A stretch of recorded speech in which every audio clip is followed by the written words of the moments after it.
જય જવાન જય કિસાન જગતના તાત એવા ખેડૂત મિત્રોનું હું વિજય ખટાણા મારી આ YouTube ચેનલની અંદર હાર્દિક સ્વાગત કરું છું।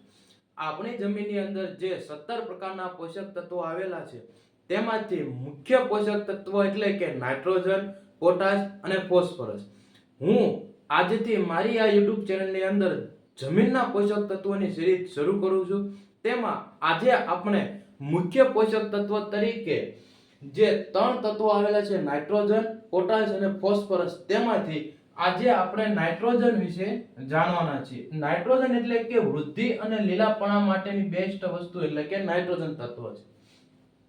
છોડમાં નાઇટ્રોજન તત્વની ઉણપ અને પાક ઉપર શું શું અસર થાય છે તે જોઈશું। તો છોડમાં જે જૂના પાન છે, મતલબમાં કે જે જમીનથી શરૂઆત કરીને ડાળખીના જે પહેલા પાન આવેલા હોય છે તે જૂના પાન એકાએક પીળા પડતા હોય અને સાથે જો વધારે પડતી ઉણપ આવેલી હોય તો ફૂલ બેસતા નથી અને સરેરાશ ઉત્પાદનમાં ઘટાડો આવે છે અને છોડની વૃદ્ધિ ખૂબ જ અટકી જાય છે। વૃદ્ધિ અટકી જવાને કારણે અપૂરતો વિકાસ થાય છે, છોડનો વિકાસ અટકી જવાનો છે। હવે છોડમાં નાઇટ્રોજનના શું શું ફાયદા છે? તો અંદર નાઇટ્રોજન જે એમિનો એસિડ એમિનો એસિડની રચના બનાવવા માટેનું બેસ્ટ વિકલ્પ એટલે કે નાઇટ્રોજન છે। સાથે સાથે પ્રોટીન અને ક્લોરોફિલનું બંધારણ બનાવવા માટે પણ જરૂરી એવું નાઇટ્રોજન છે। છોડની વૃદ્ધિ વિકાસ કરાવવા માટે બેસ્ટ ઓપ્શન એટલે કે નાઇટ્રોજન। જો છોડની વૃદ્ધિ અટકી ગઈ હોય તો નાઇટ્રોજનની ખામી હોય અને છોડની વિકાસ અને વૃદ્ધિ કરાવી હોય તો નાઇટ્રોજન બેસ્ટ વસ્તુ છે। સાથે સાથે પ્રકાશ સંશ્લેષણની પ્રક્રિયામાં પણ નાઇટ્રોજનનો પૂરેપૂરો ફાયદો જોવા મળે છે અને વિટામિનની પૂરેપૂરી જરૂર, વિટામિનનું જે ઘટક છે તે આપણને નાઇટ્રોજન પૂરો પાડે છે। નાઇટ્રોજનના મુખ્ય 3 પ્રકાર છે। એમાં પહેલું આવે છે નાઇટ્રાઇટ, બીજું આવે છે એમોનિયમ અને ત્રીજું આવે છે એમાઇડ। હવે નાઇટ્રાઇટ સ્વરૂપનું જે નાઇટ્રોજન હોય છે તે ઝડપથી વૃદ્ધિ વિકાસ એટલે કે આપણા છોડનો ઝડપથી વૃદ્ધિ વિકાસ કરાવવા માટે જે નાઇટ્રોજન જરૂરી છે તે એટલે કે નાઇટ્રેટ સ્વરૂપનું નાઇટ્રોજન હોય છે તે આપણા છોડમાં ઝડપથી વૃદ્ધિ વિકાસ કરાવે છે અને સાથે સાથે જમીનમાં ઝડપથી કામ કરે છે। જે જમીનની અંદર ઝડપથી કામ કરે છે તે ઝડપથી વૃદ્ધિ વિકાસ કરાવે છે।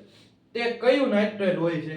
એટલે કે કેલ્શિયમ નાઇટ્રેટ જે હાલમાં માર્કેટમાં મળી રહ્યું છે તે નાઇટ્રેટ સ્વરૂપે આવી રહ્યું છે જે ઝડપથી વૃદ્ધિ વિકાસ કરાવવા માટે કામ આપે છે। ત્યારબાદ આવે છે એમોનિયમ નાઇટ્રેટ। એમોનિયમ નાઇટ્રેટ છે તે જમીનની અંદર ધીમું કામ કરે છે, એટલે સતત આપણા છોડને નાઇટ્રોજન મળતું રહેતું હોય તે કયું નાઇટ્રોજન? તો કે એમોનિયમ નાઇટ્રોજન, જે આપણને હાલમાં માર્કેટમાં એમોનિયમ સલ્ફેટ તરીકે 50 કિલોની જે બેગ મળે છે તે એટલે કે મોરેસ્યુ। અને ત્રીજું એમાઇડ નાઇટ્રોજન। એમાઇડ નાઇટ્રોજન એટલે કે આપણું સૌથી પ્રિય એવું યુરિયા। એમાઇડ નાઇટ્રોજન છે તે સસ્તું અને અસરકારક જોવા મળે છે અને સાથે સાથે સૌથી વધારે વપરાતું યુરિયા એ પણ એક એમાઇડ નાઇટ્રેટ છે। અને શોર્ટમાં સમજીએ નાઇટ્રોજનનો સારાંશ શોર્ટમાં સમજીએ તો નાઇટ્રોજન એ વૃદ્ધિ વિકાસનું એન્જિન તરીકે કામ કરે છે, પણ નાઇટ્રોજનનું સંતુલન જો આપણે જરૂરી સંતુલન આપણે સાચવીને રાખીએ તો તે વૃદ્ધિ એન્જિન માટે કામ કરે છે। આવી જ મારી જમીનના પોષક તત્વોની સિરીઝની અંદર જોડાવા માટે તમે મારી YouTube ચેનલને લાઈક, શેર અને સબસ્ક્રાઇબ કરો। જય હિન્દ, જય ભારત।